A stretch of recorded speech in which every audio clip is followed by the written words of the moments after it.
ہم ستاروں کی بیٹیاں ہیں، ہم قالینوں پہ چلا کرتی ہیں۔ السلام علیکم سامعین کرام، امید ہے آپ بالکل خیریت سے ہوں گے۔ ہم سب بھی آپ سب کی دعاؤں سے بالکل خیریت سے ہیں۔ پیارے سامعین کرام، پیارے نبی کی پیاری کہانیاں میں آج میں آپ کے لیے 13واں باب لے کے حاضر خدمت ہوئی ہوں، جیتی ہوئی جنگ میں شکست۔ اور ہمارے آج کے ٹاپک ہیں کفار مکہ کی لشکر کشائی، مسلمانوں کی جوابی کارروائی، شمشیر رسول کے کارنامے، اور ہمارا آج کا پارٹ نمبر ہے 27۔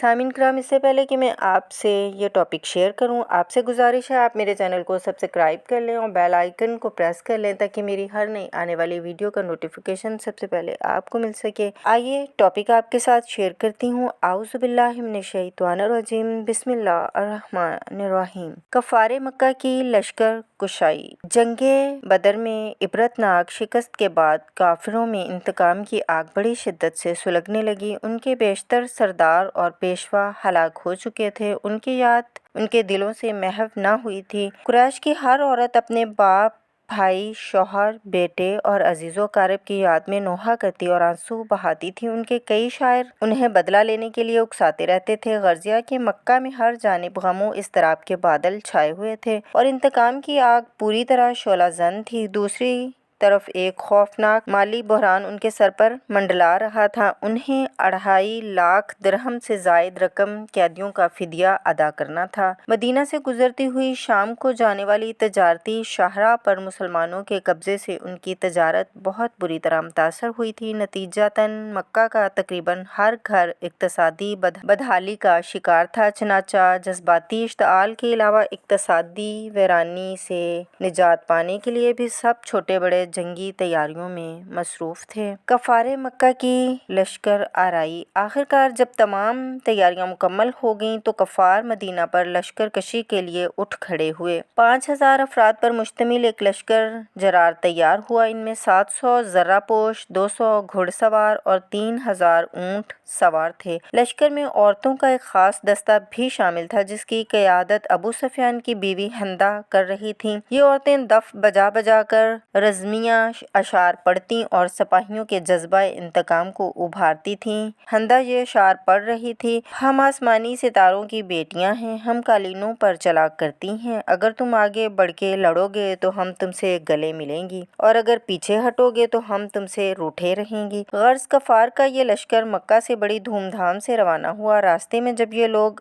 ابوا کے مقام پر حضور صلی اللہ علیہ وآلہ وسلم کی والدہ ماجدہ حضرت آمنہ کی قبر کے پاس سے گزرے تو بعض مشتعل فوجیوں نے قبر کی توڑ پھوڑ اور بے حرمتی کرنا چاہی، مگر کفار کے سنجیدہ مزاج سرداروں نے اس ناشائستہ حرکت کی اجازت نہ دی۔ ابوا سے یہ لشکر عقیق پہنچا جو کوہ احد کے دامن میں مدینہ سے 5 میل دور واقع ہے۔ مسلمانوں کی جوابی کارروائی۔ مسلمانوں کو کفار کی لشکر کشی کی خبریں لمحہ بلمحہ موصول ہو رہی تھیں۔ ان میں اس معاملے پر اختلاف رائے تھا کہ لشکر کفار کا مدینہ کے اندر رہ کر مقابلہ کیا جائے یا باہر نکل کر، چونکہ اکثریت شہر سے باہر نکل کر کھلے میدان میں لڑنے کے حق میں تھی، اس لیے حضور نے اسی کی اجازت دے دی۔ چنانچہ مسلمانوں نے جنگی تیاریاں شروع کر دیں۔ نماز عصر کے بعد حضرت محمد صلی اللہ علیہ وآلہ وسلم نے زرہ پہن لی اور پہلو سے تلوار لٹکا لی۔ آپ تقریباً 1000 فوج لے کر میدان جنگ کی جانب روانہ ہوئے۔ جوش جہاد اس قدر عام تھا کہ سخت اصرار کی وجہ سے چند بچوں کو بھی فوج میں شامل کرنا پڑا۔ بدنام منافق عبداللہ بن ابی راستے میں بہانہ بنا کر اپنے 300 آدمیوں سمیت واپس مدینہ کھسک آیا۔ لشکر اسلامی میں اب تقریباً 700 افراد باقی رہ گئے، جن میں 100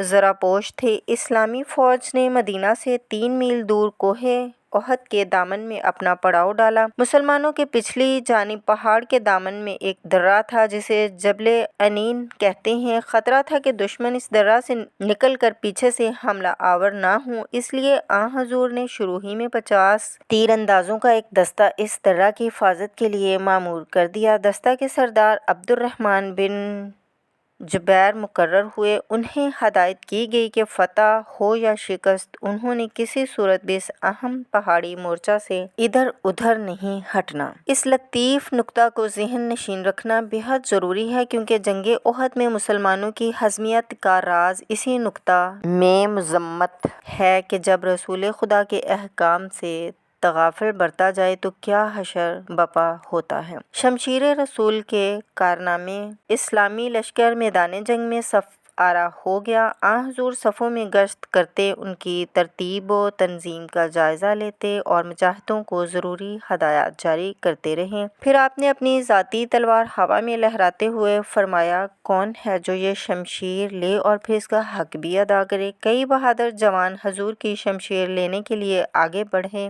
مگر آپ نے اسے کسی کے حوالے نہ کیا۔ حضرت ابو دجانہ رضی اللہ تعالیٰ عنہ بےحد دلیر مجاہد تھے۔ جب وہ سر پر سرخ پگڑی باندھ لیتے تو اس کا مطلب یہ ہوتا تھا کہ وہ جنگ میں اسلام کی خاطر خون کا آخری قطرہ تک بہانے کو تیار ہیں۔ ان کی سرخ پگڑی کو امامہ اجل بھی کہا جاتا تھا۔ آپ شمشیر رسول کے مستحق قرار پائے، یہ بہت بڑا اعزاز تھا۔ شمشیر کو تھام کر ابو دجانہ رضی اللہ تعالیٰ عنہ بڑے جاہ و جلال اور ناز و ادا سے لشکر اسلامی کی صفوں کے آگے چلنے لگے۔ ان کی یہ بانکی چال دیکھ کر حضور نے فرمایا، یہ وہ چال ہے جسے خدا اس موقع کے سوا کسی اور مرحلے پر پسند نہیں کرتا۔ کچھ دیر بعد دونوں فوجیں آمنے سامنے ڈٹ گئیں۔ ایک مغرور فوج جو تعداد میں کہیں زیادہ تھی، محض جذبہ انتقام کی تسکین کی خاطر لڑ رہی تھی۔ دوسری فوج تعداد اور ساز و سامان میں کہیں کم تھی، مگر قوت ایمان اور حب وطن سے سرشار تھی۔ اکی دکی شمشیر زنی کے بعد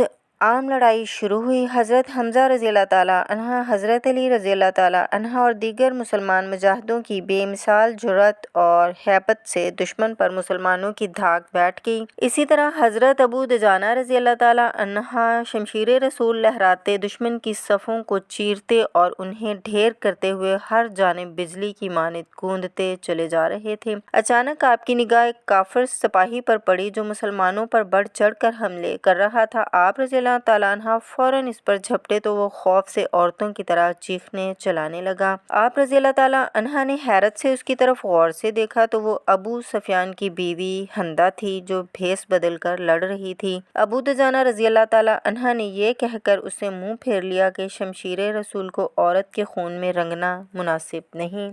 سامعین کرام، ہماری آج کی ویڈیو یہاں پہ ختم ہوئی۔ ہماری آنے والی ویڈیو کے ٹاپک ہیں، پہلے فتح پھر شکست، وحشی کے ہاتھوں حمزہ رضی اللہ تعالیٰ عنہ کی شہادت، مسلمانوں پر مصیبتوں کے پہاڑ۔ تو سامعین کرام اجازت دیں، ملتے ہیں آنے والی ویڈیو میں۔ آپ سب کے لیے نیک تمنائیں دعاؤں میں یاد رکھیے گا۔ اللہ نگہبان آپ سب کا۔ اللہ حافظ۔